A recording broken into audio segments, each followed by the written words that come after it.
जय श्री महाकाल। आज की वीडियो में बात करेंगे कि फरवरी माह में महाशिवरात्रि का पवित्र पर्व कब है, व्रत किस दिन रखा जाएगा, कैसे रखा जाएगा, व्रत का पारण कब और कैसे होगा, और उसके साथ साथ जो व्यक्ति अपने घर की नेगेटिविटी दूर करना चाहते हैं, सिद्धि शक्ति सवारी चाहते हैं, पितृदोष से छुटकारा चाहते हैं या हमारे साथ मिलकर कोई साधना करना चाहते हैं तो वो कैसे कर सकते हैं। इस बार 2026 में चतुर्दशी तिथि यानी जिस दिन महाशिवरात्रि का पर्व मनाया जाएगा वो तिथि 15 फरवरी को शाम को 5:06 पर शुरू होगी और 16 फरवरी को शाम को 5:34 तक रहेगी।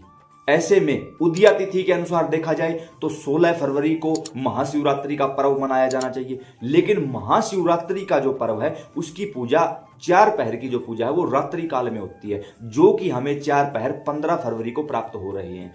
तो इस बार महाशिवरात्रि का पर्व 15 फरवरी के दिन मनाया जाएगा। हम सबका जो व्रत रहेगा वो 15 फरवरी को सुबह सूर्योदय के समय से व्रत शुरू हो जाएगा। हम सबका स्नान आदि से निवृत्त होइए, कोशिश करिए किसी तीर्थ पर जाकर स्नान इत्यादि किया जाए, सूर्य को जल दिया जाए, जलाभिषेक किया जाए, पूर्वजों के लिए कुछ दान किया जाए। सारा दिन जितना हो सके आपको जाप करना है, कोई चालीसा, चौपाइयां, स्तुति, आरती, कोई मंत्र, हवन, जो कुछ भी आप कर सकते हो, जितना करोगे अक्षय हो जाएगा। शिवरात्रि का दिन एकमात्र ऐसा दिन होता है, आपने देखा होगा जो साधक हैं, साधना कर रहे हैं, कुंडलिनी जागरण के चक्कर में पड़े हुए हैं, तो कुंडलिनी का नाम है पार्वती। पार्वती मूल आधार से ऊपर उठकर हमारे आज्ञा चक्कर पर आती है, जिसको बोलते हैं कैलाश या भगवान शिव, यानी शक्ति शिव से मिलने के लिए जाती है।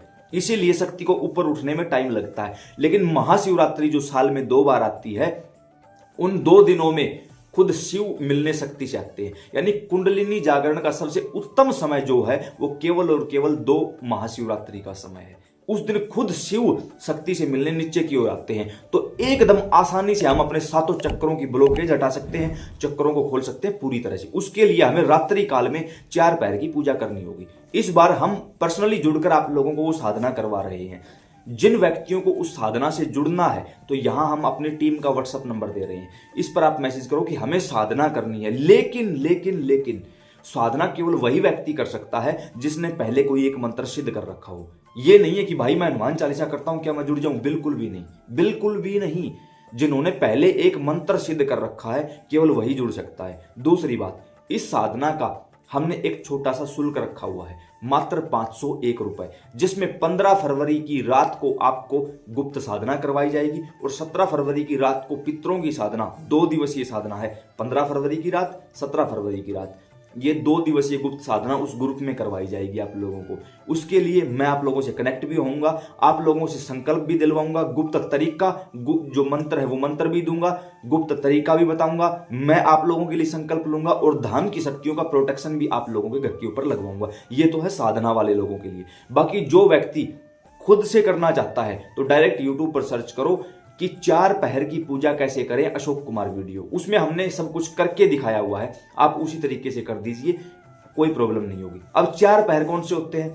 मोस्टली जो अगर बगैर टाइम देखे करना चाहते हो तो शाम को, यानी 15 फरवरी की शाम को शाम को 6 बजे से लेकर 9 बजे तक का एक पहर, 9 बजे से 12 बजे तक का दूसरा, 12 से 3 का तीसरा और 3 से सुबह 6 बजे तक का 4 पहर। ये 4 पहर होंगे। तो ऐसे में आप खुद से भी साधना कर सकते हो, हमारे साथ जुड़कर भी साधना कर सकते हो, लेकिन हमारे साथ केवल वही साधक चलेगा जिसने कोई एक मंत्र सिद्ध कर रखा हो। मैं ये बात 3 बार रिपीट कर चुका हूं, इसलिए इस वीडियो को ध्यान से देखकर उसके बाद ही इस नंबर पर मैसेज करें। और ये नंबर मेरा नहीं है, ये टीम का नंबर है। टीम आपसे बात करेगी, कांटेक्ट करेगी, वही आगे की सारी चीजें आपको बताएंगी। गुप्त साधना की जो आगे की जानकारी है वो केवल और केवल उस व्हाट्सएप ग्रुप में दी जाएगी, अन्य लोगों के साथ उसको साझा नहीं किया जाएगा किसी भी प्रकार से।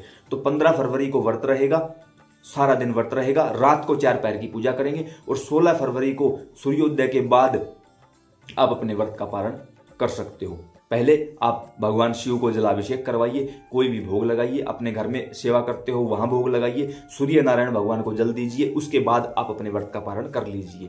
आप व्रत के दौरान चाय, दूध, जूस, फल इत्यादि ले सकते हो, कोई परहेज नहीं होगा, कोई प्रॉब्लम नहीं होगी। जितनी ज्यादा हो सके आपको जाप करना है, क्योंकि इस दिन किया गया जाप कई गुना होके वापिस हमारे पास लौटता है। तो उम्मीद करता हूं जानकारी समझ और पसंद आई होगी। अन्य प्रेमियों के साथ जरूर साझा करें ताकि समय से पहले उनको भी ये जानकारी प्राप्त हो सके। जय सिया राम।